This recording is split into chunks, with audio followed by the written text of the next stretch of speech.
So here we go. Then we just crack on to our next speaker, and Xavi will take the floor to introduce Kyle as well. Yes, because there was no question directed to me, and I guess you said it, that if somebody has a question, always direct the name, which presenter, or saying that this is a question for all the presenter, and save it to the end of the session, the question and answer session.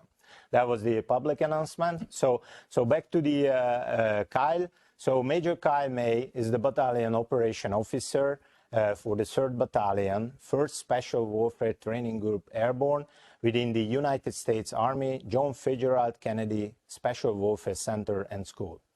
The 3rd Battalion is responsible for all active duty officer and enlisted institutional civil affairs training and reserve civil affairs officer training.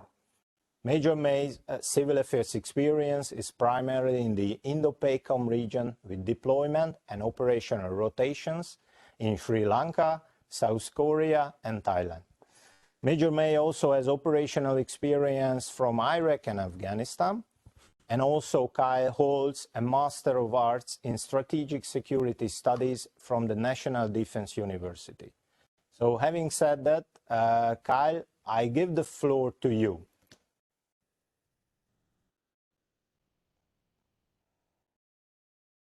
All right, thank you, Xavi. Good morning, everyone. Thank you to the CCOE, to the organizers for inviting me to speak. It's an honor, and I'm very glad to be here with you all today from Fort Bragg and wherever you all are in the world. Thanks for joining. So, as Xavi said, I'm the S3 Operations Officer for 3rd Battalion, 1st Special Warfare Training Group. And he noted most of my experience is from the Indo-Pacific region, and a little bit about how I came to be involved with CCOE. We've referenced it in both General Dickerson's remarks and Xavi's remarks. 3rd Battalion and our instructors, are looking to set up exchange opportunities where we're contributing to CCOE courses, and also bring in NATO partners to assist and instruct in our civil affairs qualification course and reserve captain's career course. And in my time in Indo-PACOM, I was exposed to CIMIC a little bit, officers that came from either European Command or Central Command region, and worked with our partners in Indo-Pacific, would look at their civil component related capabilities and say they could really use some assistance or lend from the CIMIC doctrine and what NATO uses, as it's a strong doctrinal foundation, and could work for a lot of partners around the world. So I had a little bit of exposure to it there, but then coming into 3rd Battalion as the S3, our commander, Lieutenant Colonel Walker, has extensive European experience. And there was an instructor exchange relationship between SWIC and CCOE and the various national CIMIC units in the past. And his charge to me was get it restarted and breathe life back into that initiative. And so that's what got me initially coordinating with, and then recently visiting CIMIC Center of Excellence to work out that instructor exchange, as well as other lines of cooperation. And it's been fantastic. I'm still learning about NATO CIMIC. So my remarks will be leaning more heavily on my understanding of U.S. civil affairs and trying to draw some comparisons. But hopefully it will spur some questions and some good follow-on discussion. So if we can go to the next slide.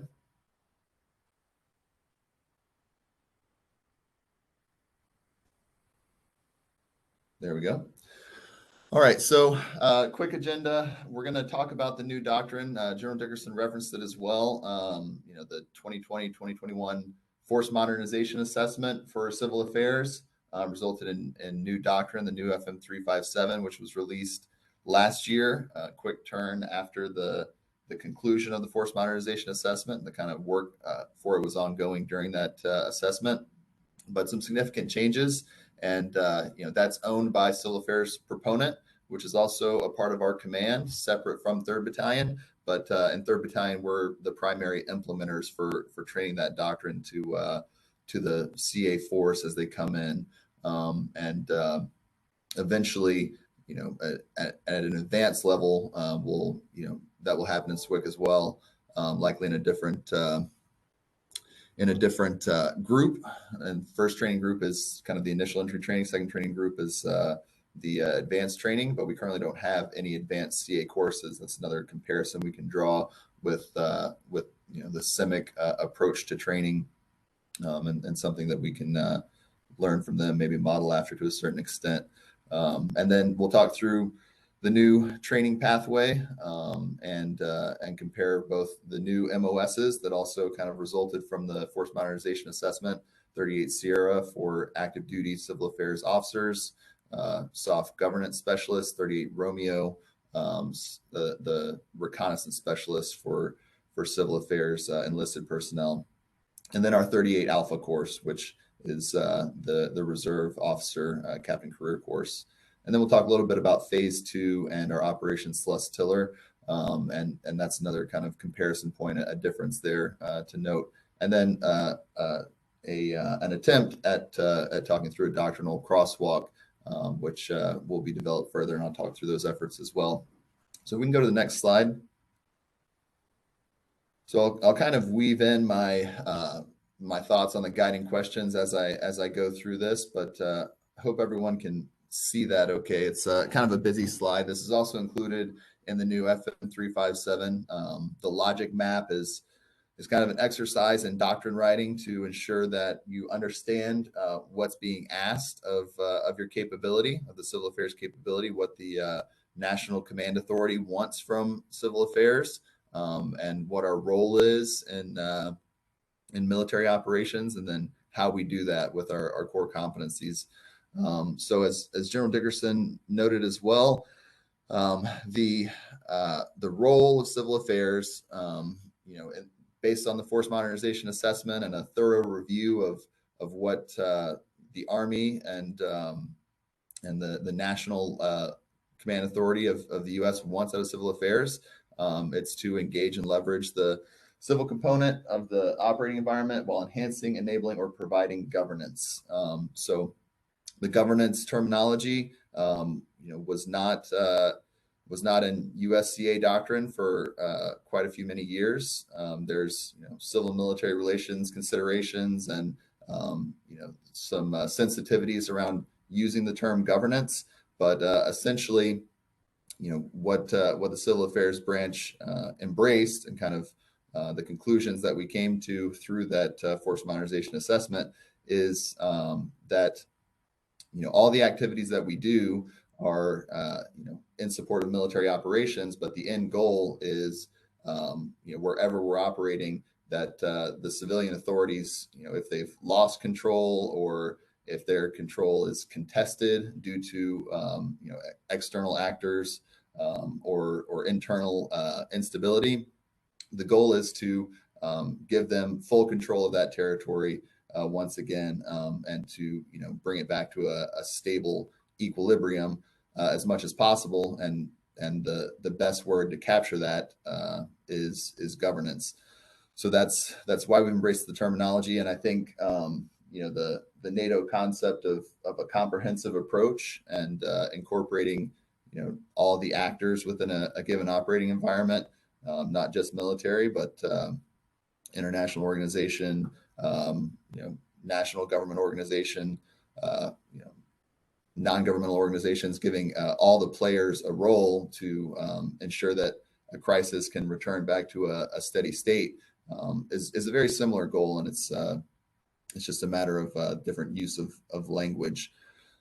But within that role, the four core competencies you see there, transitional governance being the first and kind of overarching to some extent, and the transitional language again can raise some sensitivities. Are we looking to force transitions of governance, or are we seeking kind of a change in governance? And that's not the intent of the transitional language. The intent is to understand the transitions that will happen from a crisis situation back to a steady state, or a conflict situation, or a contest of governance control, and returning it back to that host nation entity, transitioning successfully into steady state. And then the other three core competencies there: civil knowledge integration, civil network development and engagement, and civil military integration. Also, to speak to the scene that General Dickerson set for us, all three of those are things that we have done in the past as the civil affairs branch, but the focus of them in the new doctrine is to ensure that we're integrating those processes, the processes of what we used to call civil information management, SIM, or human network analysis, and civil knowledge integration. The focus is ensuring that it's integrated with other Army processes of planning and operations, intelligence, risk management. But we're ensuring that it's all integrated. And civil network development and engagement as well. There's a focus on not just understanding civil networks and building those relationships, but ensuring those civil networks can be integrated into the overall military strategy beyond just the very niche civil affairs focus. And then civil military integration as well. Very, very close to the CIMIC concept of civil military interaction, but it's integrating all the actors that I kind of talked about within the governance realm. The actors in the operational environment are integrated through information sharing and collaborative efforts, because the military cannot do whatever we're trying to do alone. All right, if we can go to the next slide. Sorry, a little delay in the slide moving forward. So with the implementation of the new doctrine, we also did a rapid overhaul of the civil affairs course. To any civil affairs folks in the audience, it's a refresher, but to those who aren't as familiar with civil affairs, there used to be just one block of training really for civil affairs personnel entering into the branch, and it was a 38 Alpha course and a 38 Bravo course, and both of those courses were very similar. It varied in time, depending on which period you went through, but it was roughly 18 to 24 weeks of training for the active duty side, and at the end, you finished that training and went through Operation Celeste Tiller, which was our culminating exercise, and the validation of what you've learned. And then you became a civil affairs practitioner. And on the reserve side, there was more online training previous, but they were only physically in training for 29 days.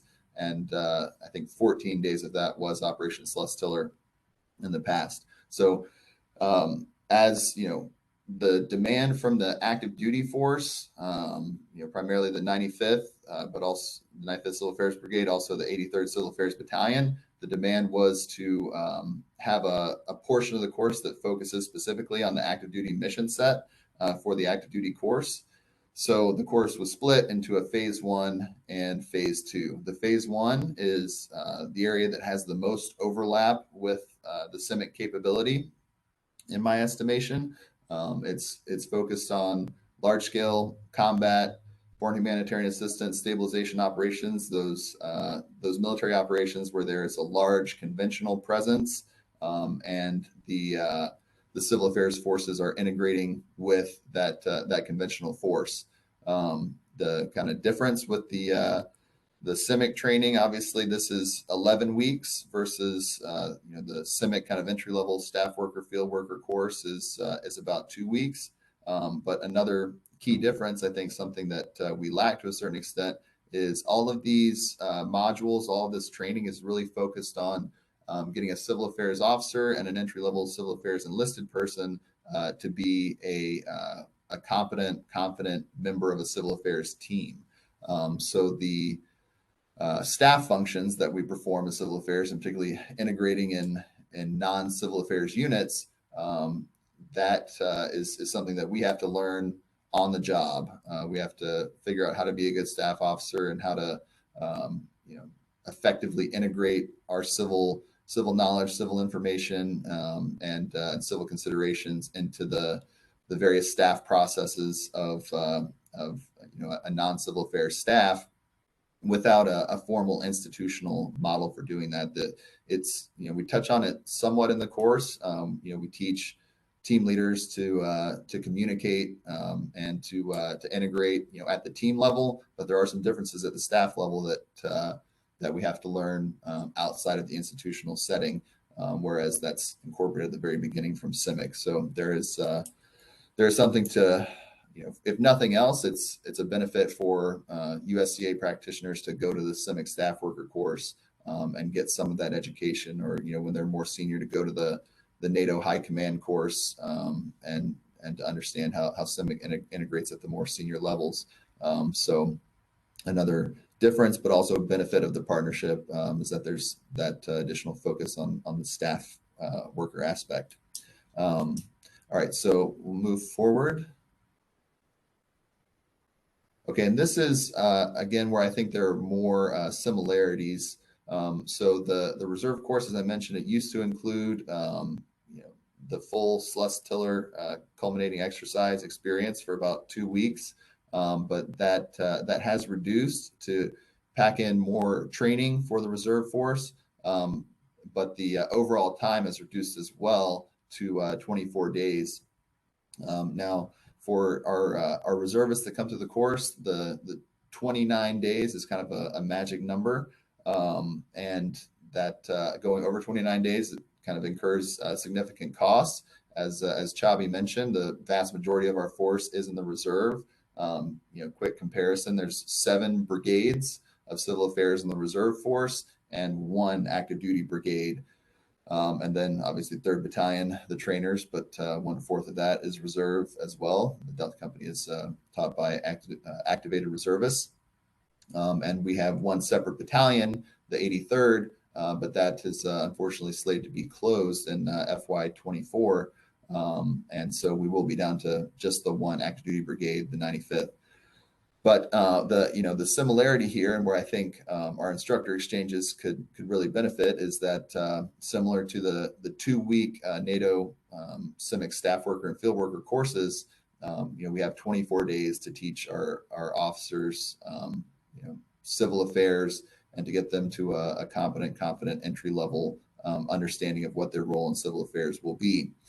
So having NATO instructors come in with experience teaching CIMIC or learning CIMIC in a 2-week course, and then learning the additional things they need to know, through the job and performing exercises and unit training, I think will be highly beneficial. And then having our reserve instructors go forward and do the same thing with the NATO CIMIC courses, I think it'll be a mutual benefit to both of us.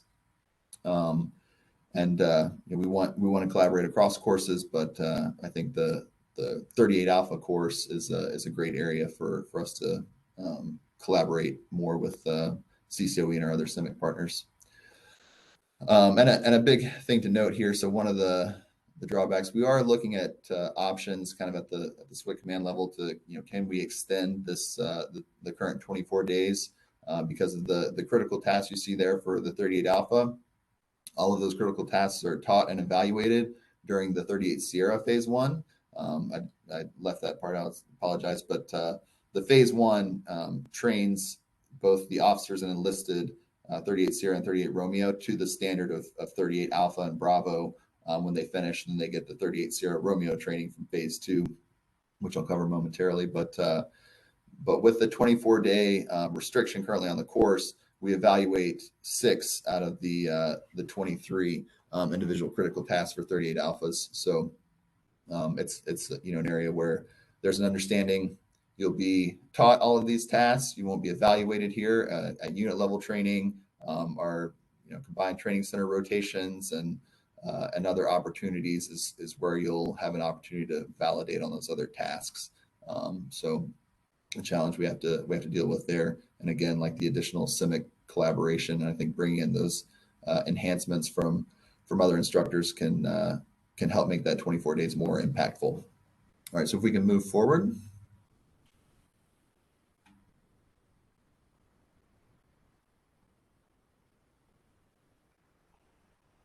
All right.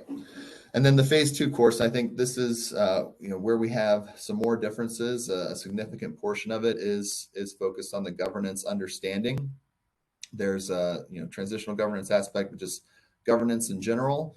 I think the students are broken down into geographic combatant command alignment. At that point, they have their language assignment. They haven't been through the 6-month language course yet, but students do know what their language will be, and so they break down into a geographical alignment, 5 different classes for the 5 geographic combatant commands that the U.S. has for that transitional governance module.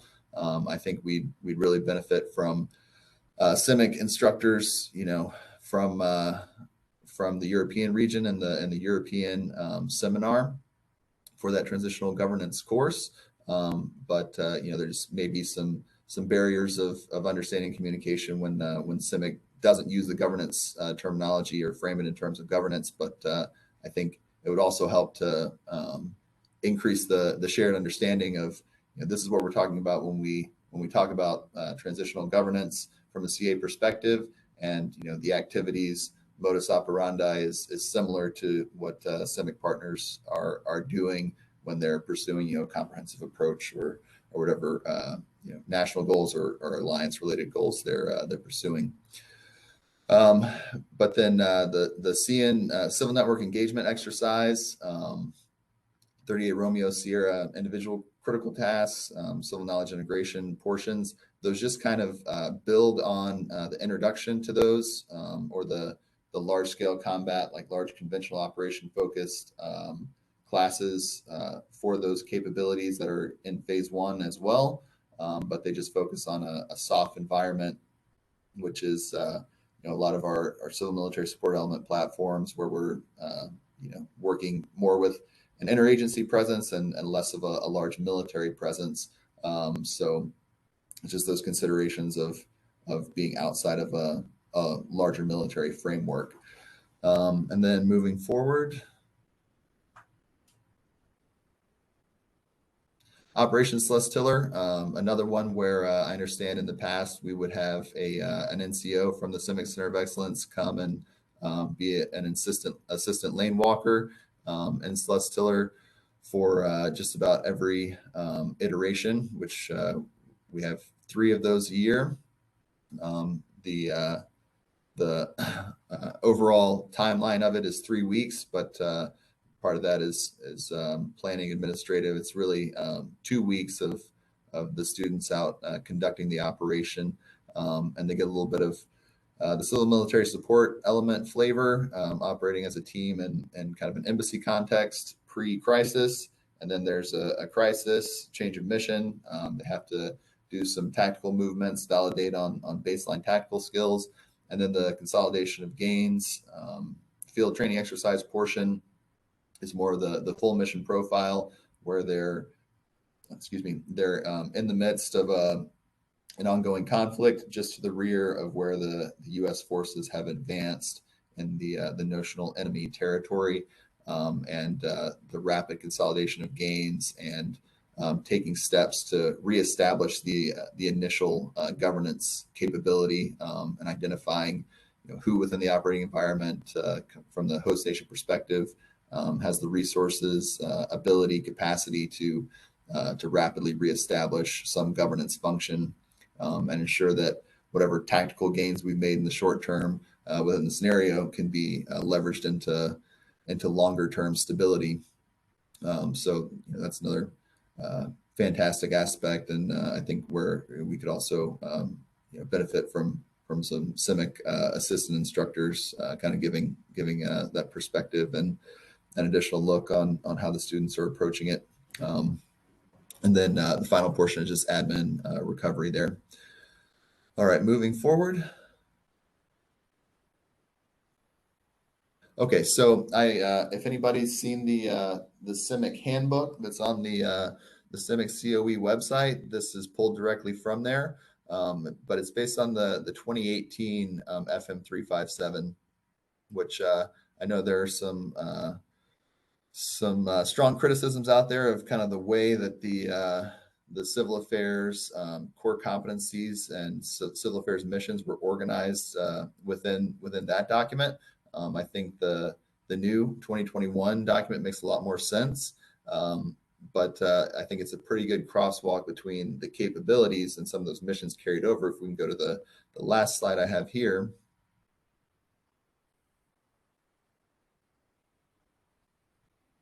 Apologize for the delay in the slide. Switching there. Okay, so this is my attempt, at least, and I think it's an effort that will carry forward in the civil affairs proponent, and we're also looking to send a 3rd Battalion representative for the doctrine writing weeks for AJP 3-19 that the CCOE is currently working on rewriting, but broken down along the 4 core competencies of the new doctrine and the civil affairs missions associated with those core competencies, and then crosswalking it with CIMIC has the core functions, but also just the NATO concept of comprehensive approach, aligning with governance, and also functional specialists, those key capabilities that at the end of the day, governance is it's control of a population to a certain extent, but it's also providing services and having that reciprocal relationship where the government is providing a certain service to the population, and the population is in turn consenting to the control from that governing body. So those functional specialties related to government services are key within that. The civil network development and engagement, civil knowledge integration, obviously a lot of overlapping capabilities as one of our key common functions is understanding the civil component and communicating that to the rest of the military force, and also communicating to that civil component effectively about what military operations mean to that broader community, and then lastly, the civil military integration, civil military interaction. I think is a pretty clear matchup of understanding how military forces interact with the civil component. But with that said, that's a product that I hope others can take a look at, and if I've misunderstood or miscategorized any CIMIC concepts or core functions, I'm happy to hear criticism or challenges to it, and try to build that crosswalk into something that, as Chabi mentioned, cross-references each other's doctrine in a more effective way, and understanding that while we use different terminology, a lot of the things that we do are synonymous. We just use different language. So it's a kind of the goal for I think both CA doctrine and CIMIC doctrine is that we have a good understanding of how to decode that and figure out where those terms are slightly different, but more or less the same intent, or where there are actual differences and there are 2 different things that we do, and understanding that dichotomy, I think will make it much easier to integrate on the ground when we have a better understanding of how to translate those 2 doctrinal languages. But with that, I'll conclude my remarks. I've seen a few chat boxes pop up, but I was kind of busy briefing and didn't get to read them. They just popped up briefly, and I didn't have the chat up. So I'll take a look at that. But if there are any follow-on questions for me, I will be here and look forward to further discussion. Thank you. Yeah, Carl, thank you very much. Has been a pleasure listening to your presentation.